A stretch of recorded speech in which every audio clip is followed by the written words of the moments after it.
Hey everybody, this is Mark Campbell with 4 Birdie Golf. So I did a video with showing the alignment set up here, and the middle ball would represent where my 7-iron would be.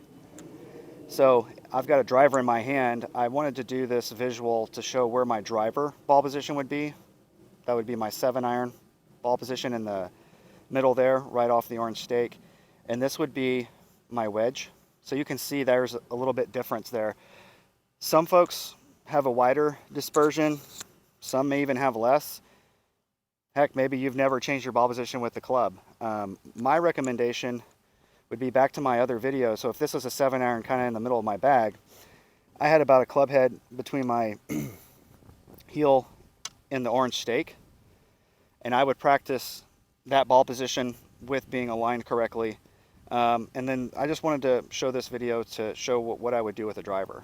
So visually, you can see it's a couple balls ahead, and maybe all the way down to a wedge is going to be back there. So it doesn't seem like a lot, but you got shorter clubs, different bottoming out points, and that would be the reason for the different ball positions.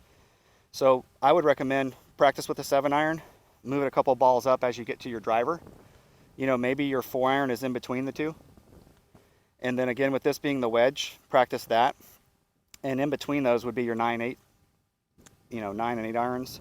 So seems pretty basic, but give that a try. It might really help your game.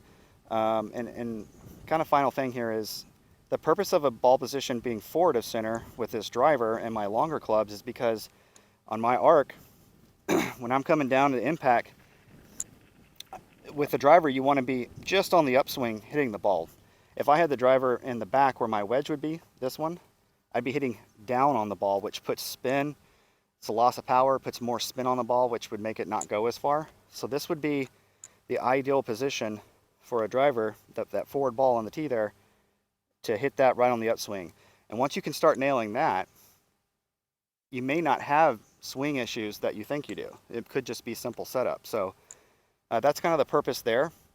And then the reverse here, if we're going back down to the wedge, which would be this ball, it's a shorter club, and I'm going to have more of a descending blow on that because I want to catch ball then turf on those shots, including my 7-iron.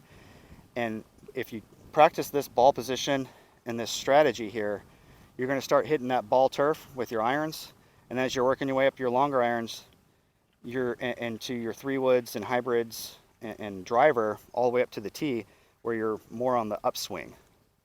So I hope that makes sense. If you have any questions, comment below. Give it a try. I think it can really help you with this setup fundamental before you even start having to think about working on your golf swing.